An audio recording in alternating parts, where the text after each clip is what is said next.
Hello, my name's Dave and this is stoned.ape.adventures, and today we're on a hot tent camping trip.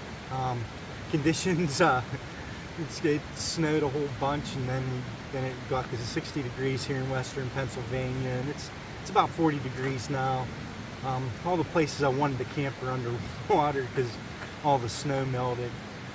So I got my hot tent and my stove. I'm going to go ahead and get it set up. But in the meantime, go ahead and hit that subscribe and like button if you like all things outdoors. So let's get this camping trip started.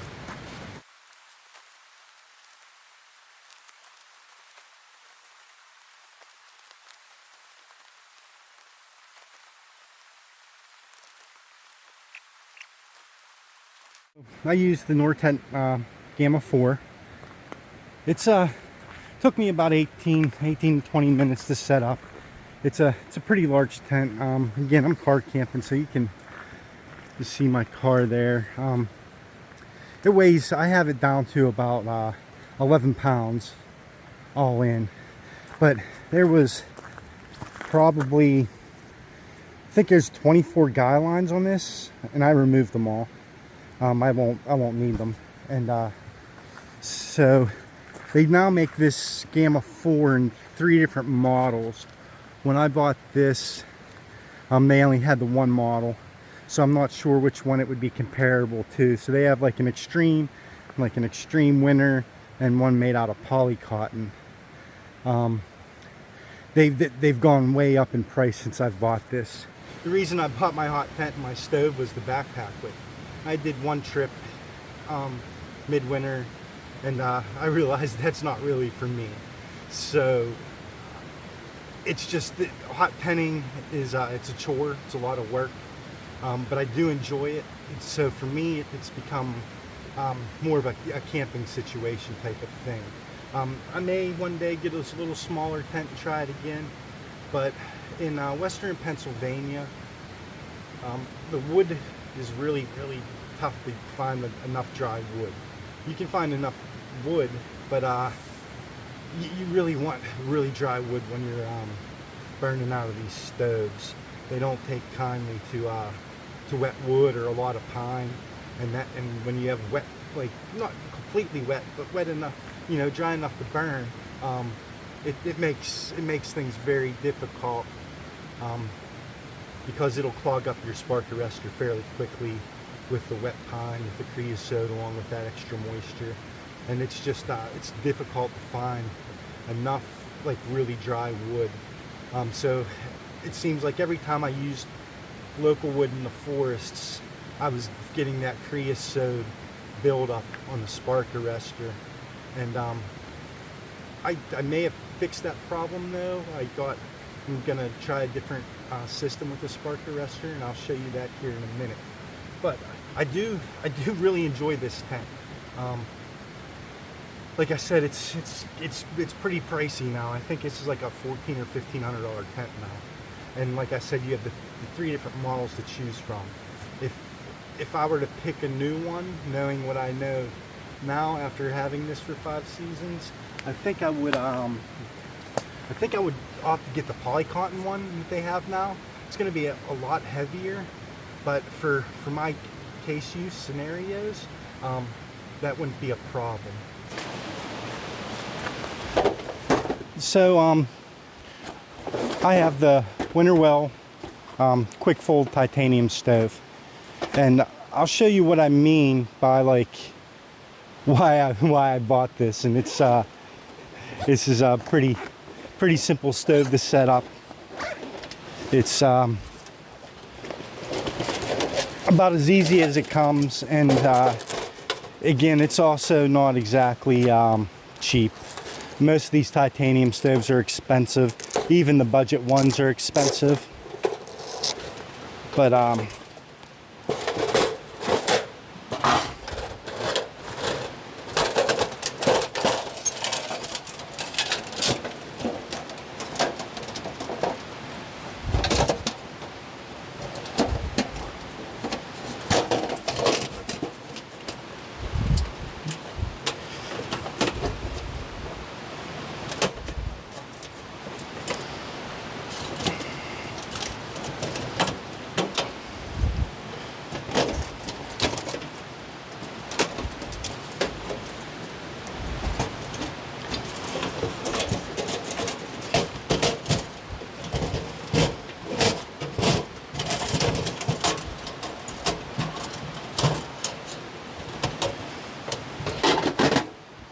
So you can see, if you've watched any other hot tenning videos, how you know, people tend to struggle putting these together, and there's all types of parts, and really, yeah, so that's that fast, and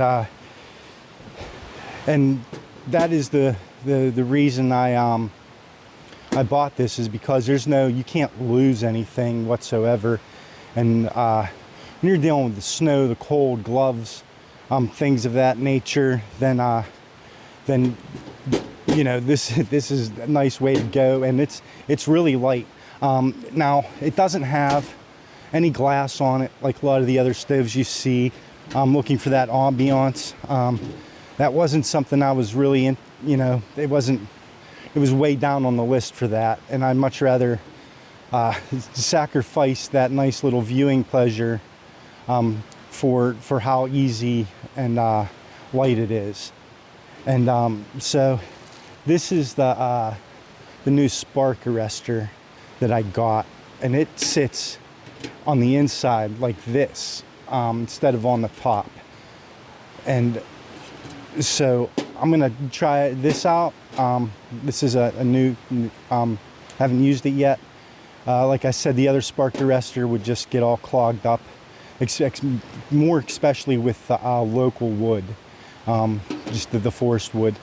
So, but yeah, that's how easy that is. So I use these gloves every time. You know, if you're real careful, you probably don't need to, but this thin titanium is extremely sharp, and you got to be real careful with it. And these are Dyneema gloves. They weigh like an ounce. It's a woven Dyneema, and so if you can see, I got all my rings already on there, and I try to space these guys apart and not get them too close together, because then it'll make things a little tougher. So now this was burned in once, so if you did watch the last video, you see how it was a little bit of a struggle, but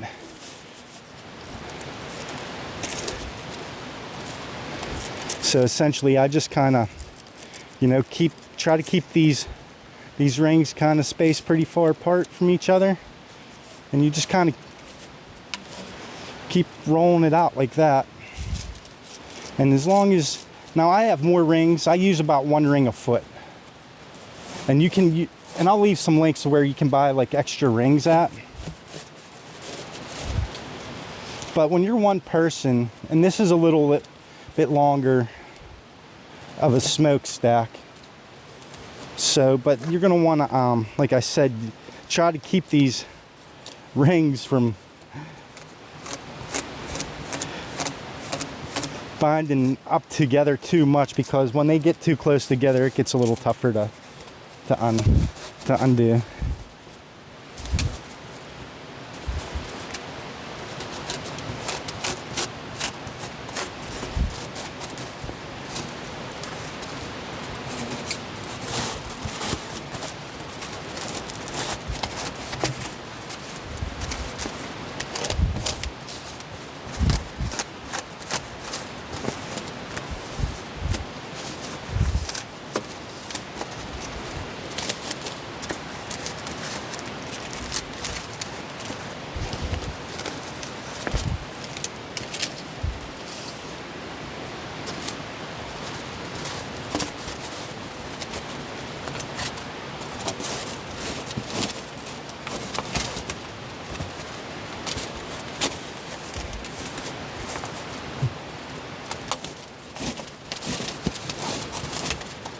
And when you do it this way, you keep a lot of the creases out of it, and that's going to help with any type of wind load that you may get.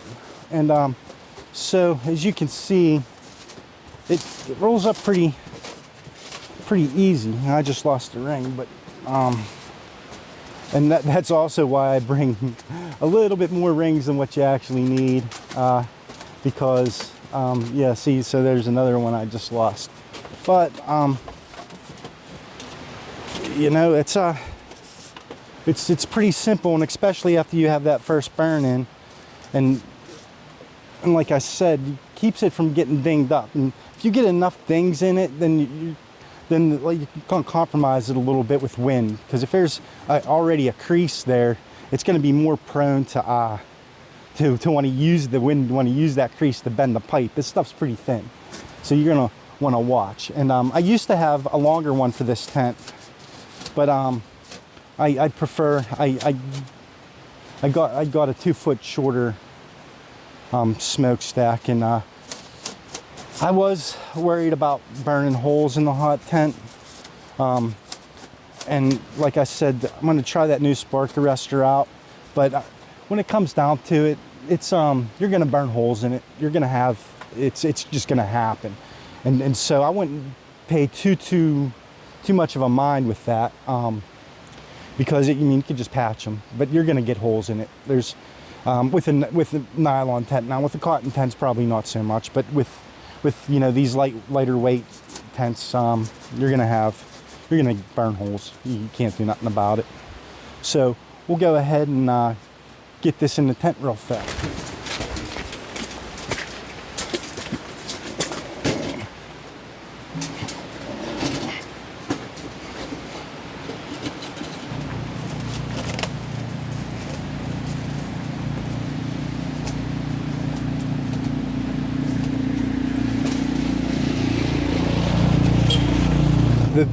And so the reason why I think this stove isn't the best suited for my case scenario is that it's not very efficient. So about a quarter round, you know, like a quarter piece of wood lasts about 15 minutes in this. Now it's going to keep everything toasty and warm. It's just really inefficient. So I think having like a solid, more of a traditional non-titanium stove that maybe weighs 30-35 pounds would make processing wood a lot easier, because this isn't big enough to stick your normal log in. It's about, you know, 4 inches too short, and so you have to even process the wood a bit further down than what you may say normally do, and so that just adds, you know, more work. And again, with it being less efficient, that's more work because you're using more wood.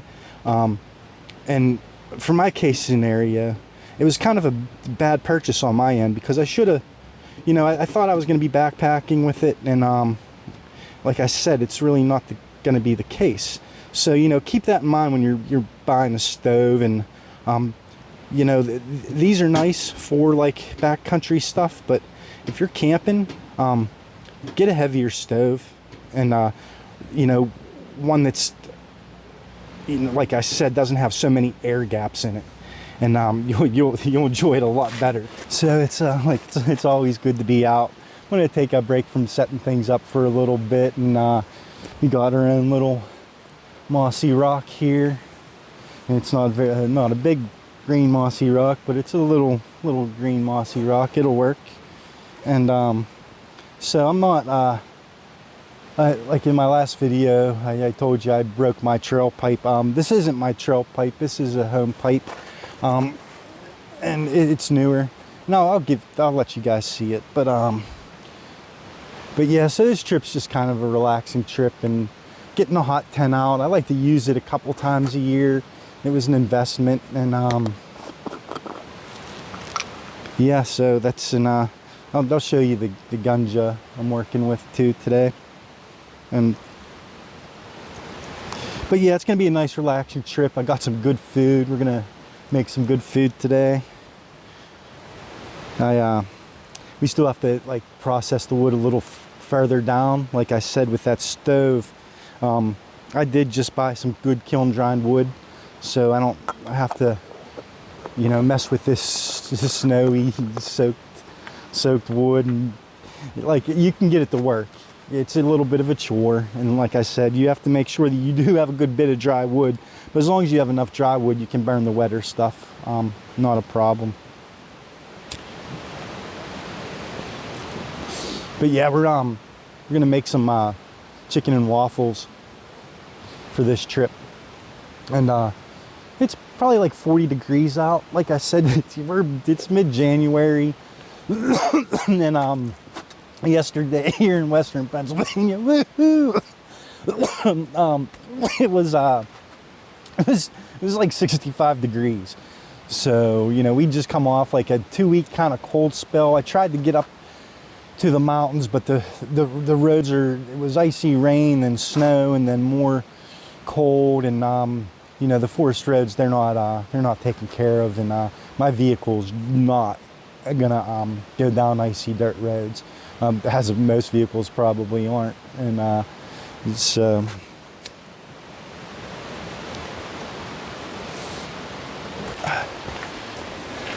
this is, I'll put this blue tarp down on like half the side of the tent, and you know, this is a cheap one of these cheap blue tarps. It's a 10 by 10, and it weighs 10 ounces. So, like, you know, if you're a tarp camper and you're on a budget, you know, I don't think that it's not gonna last you a whole long time. But for 10 ounces, for $7, and you're tarp camping, you could definitely, in the meantime, if you can't afford to buy, you know, like a Dyneema tent, or a more of a high-end, like actually backpacking tarp, this can work in the meantime, and you know, and you probably, you know, help your skills out as well, I'd imagine. But it's light. It's, you know, it's as light as any $700 tarp on the market. So so this is pretty much the sleep system. I always use a sleeping bag liner most of the time. This is the Appalachian Mountain Gear liner. We talked about this. I use this on every trip, unless if it's a multiple day trip, then I'll go down to a lighter, thinner silk liner. But for overnighters and camping trips and short mileage days, multiple short mileage days, I would take it. But yeah, this is one of the first things that gets removed from the pack if necessary. It weighs a pound. And then I got my Feathered Friends 30 degree quilt. Again, you've heard me say this a million times, but it's just, the sleeping bags are awesome. And I'm using the self-inflating thermarest on this trip. I found that this, for me, it keeps me warmer than the Tensor Alpine or the Tensor All Season or whatever it's called, the Nemo. I don't know what it is. The R values are the same, I believe, but this keeps me a lot warmer. And I'll put the Thermarest Z seat underneath it as well. Not the Z seat, but the Z Light folding bed.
So we got to go gather some wood real quick.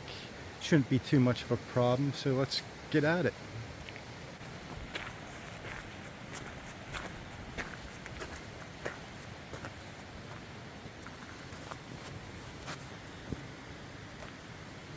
Just finished up gathering the wood. That should be enough to get me through the evening. I have one more. I always carry a couple in my car just in case. But yeah, easy peasy when you're car camping, that's for sure. And that's this is what I'll be using to process the wood. I love this thing. Can't remember who makes it. There's a couple on the market. It's actually pretty light. I think it's 12 ounces, 12 or 14 ounces. So I mean, for what it is, to have pretty much the full 32-inch saw, you can't beat it. And it's the Hults Bruk, the small forester axe is what that's called. I got you want to treat these handles, so I haven't done that yet, but I want to put a little bit of character on it, sand it down a little bit, use it a little bit more, put a little bit more character on it, and then get some linseed oil on it. I'll have to look up the process, because there's a little bit of a process to doing it correctly. I was able to finally got a fire started. So you know, the tent used to be right there, but you know, I'm looking around at all this fallen wood, and then you know, I'm looking up at this massive dead tree here, and yeah, like there's limbs falling off it, you know, like all over the place here. And when I got to looking, I figured it was time to move the tent.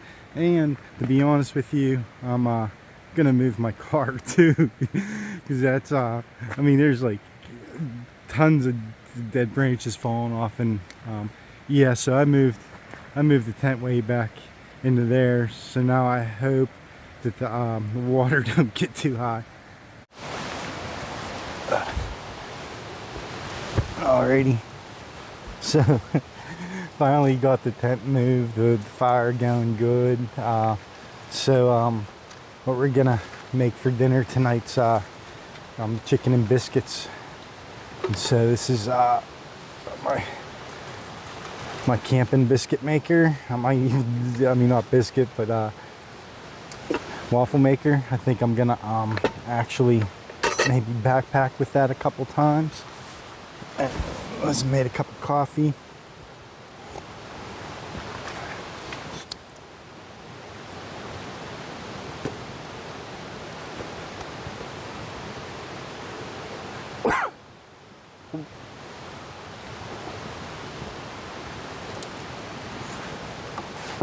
So some biscuit. Biscuit.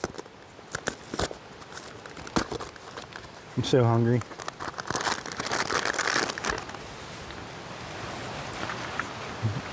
It was a little bit of a mess putting this together. I forgot so much stuff. My Canadian friends, I hope you don't get too offended later on in the video.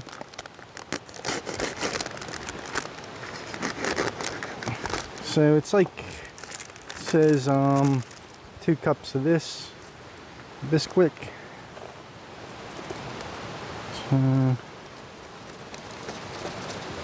we'll just kind of play it by eye.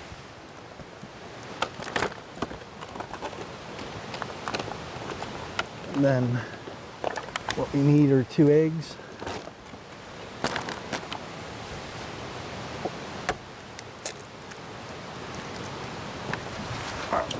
Just lost a little bit on my light there. It's nighttime recording. I'm getting better at it, but it's not easy. So 1 cup. So that'd be a quarter of this would be a cup. There's 4 cups in there.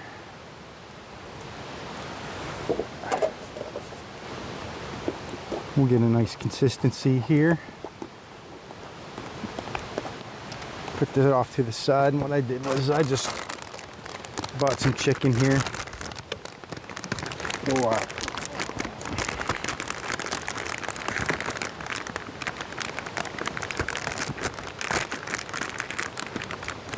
It's just some roasted chicken from the grocery store.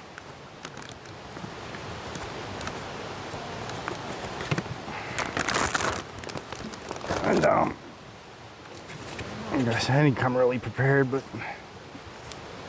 so we'll just kind of shred this up a little bit. So I got so we'll put that right in the right in with the biscuits. Not biscuits, waffles. Alrighty, so it's probably warm enough now. So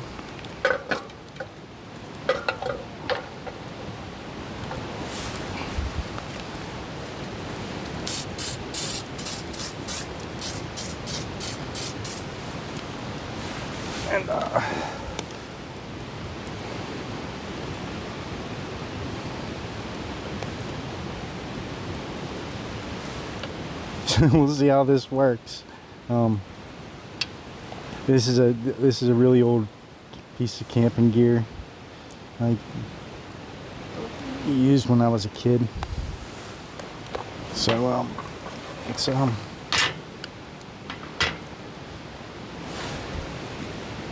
get that cooking. If the bear didn't wake up from this warm weather, I think them smelling these waffles, I might have some visitors tonight. Well, it's not burnt. It just it's sticking to everything, so I'm using the tent pole to get it all out of there. But yeah, it's not really burnt. This is like the burnest piece. It just didn't work. So I don't know. I forgot oil and I didn't put that. So, but yeah, let me get this all cleaned up and we'll see what it really tastes like. All right. So after that fiasco, I got a plate full. I got most of it out. Like it's pretty tasty. So I forgot so many things, and maple syrup was one of them. And I know, like, you know, this ain't even real maple syrup.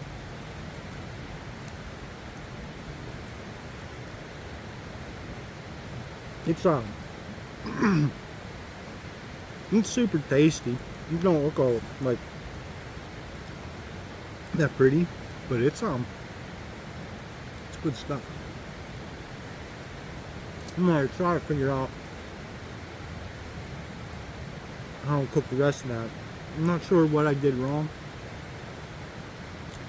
Maybe it was the chicken. Maybe I should have had made more milk. The pan should have been hotter. I don't know. If there's any waffle makers out there, let me know.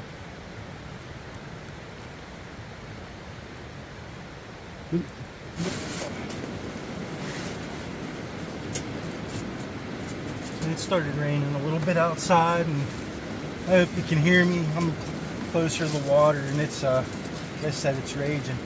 So I used a half a S-bit in the to start the fire, and I'll use this other half to start the wood stove here. I got a bunch of pieces mixed up in here.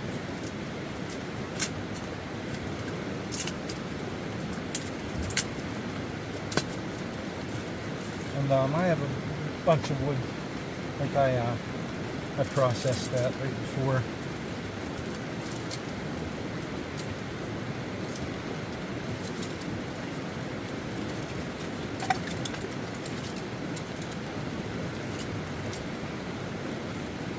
Now when you're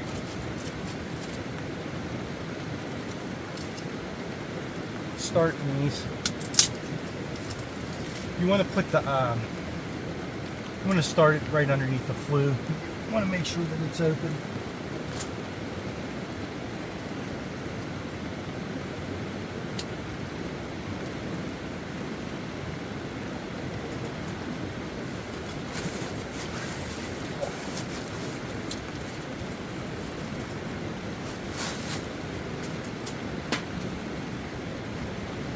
starting to rain. I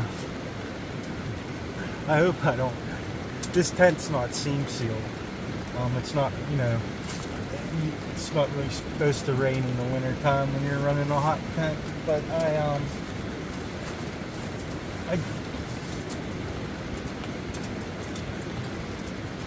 so, you know, and if you want to, a lot of people carry a carbon monoxide detector. You know, make that decision for yourself. You just gotta really watch what you burn in these. Like I said, fat wood. The coal, don't burn no coal in these things at all. Any type, but you know, just like any other tent, you know, you don't want to be burning a ton of propane inside your tent. There's 1, 2, 3, 4, 5, 6, 7 vents in this tent. And like I said, it's not seam sealed as well, and the skirting comes up about 3 inches off the ground on the interior, and then on the exterior it has flaps go the whole way to the ground. So there's a lot of air circulation.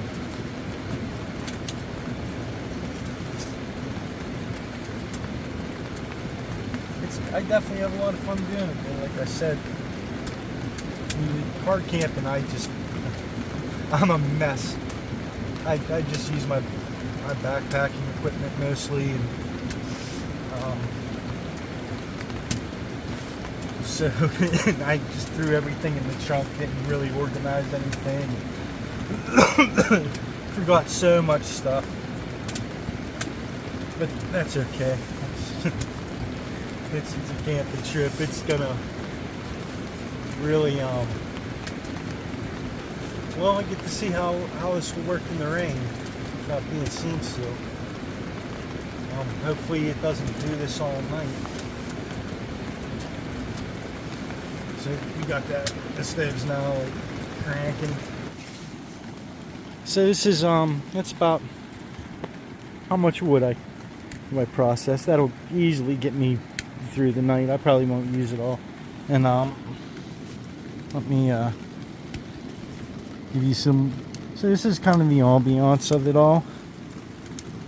And like I said, it's nice. I don't really know if I necessarily miss the window or not. I know it'd be nice, but they're a little heavier, and you know, I don't know if they're necessarily more pricey. Some of them may be. This winnerwell here, I think's right. It's, you know, just like everything, it's gone up since I bought it. But I think it's like $560 or maybe $600 now. Yeah, so that's gonna keep me nice and toasty through till I go to sleep here. And like I said, it's only supposed to drop down to 30. I'm along a creek and down in a holler, so it may get a little bit chillier. All right, folks. Good night. See you in the morning.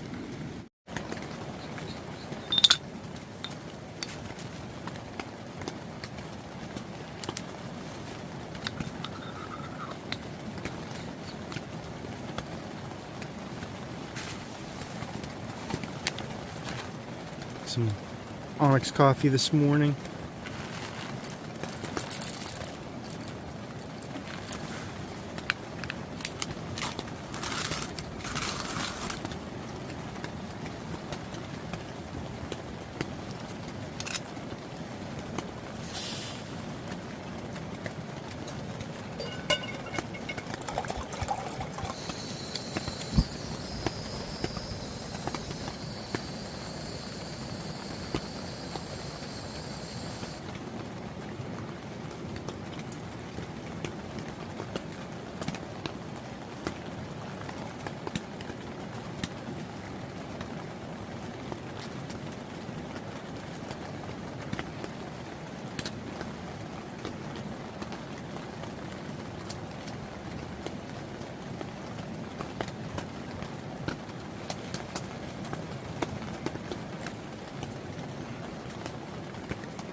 like an Americana.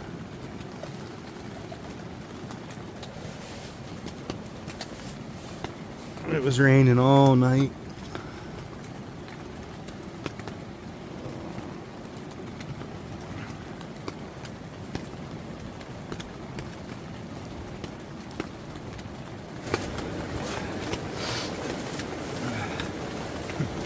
Wakey bakey.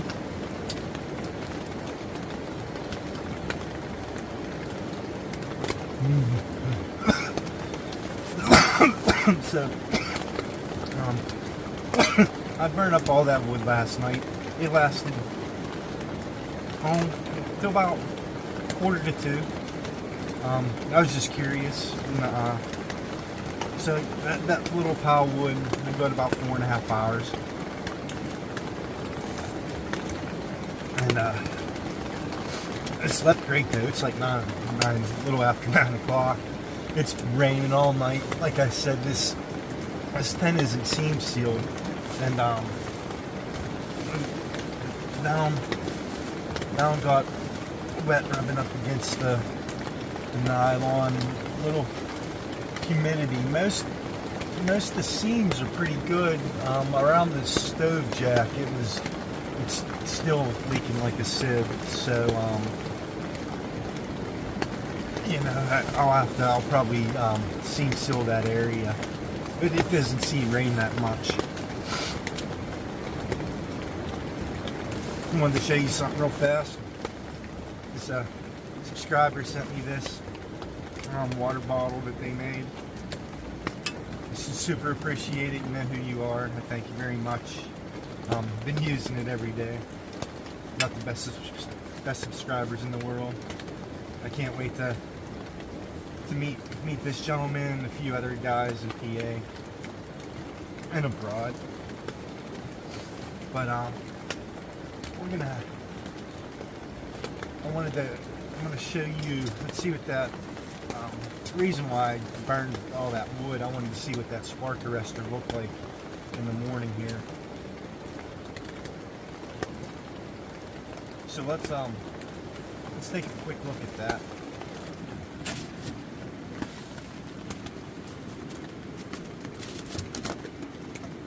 So yeah, there's no build up on that. The only thing is the stovepipe doesn't go the whole way to the bottom like it should. It's up just a little bit too much, but I think that's fine. And yeah, so I think this is how I'm gonna roll, is with this spark arrestor here for moving forward. Well, I'm gonna start cleaning up here. The rain subsided a little bit.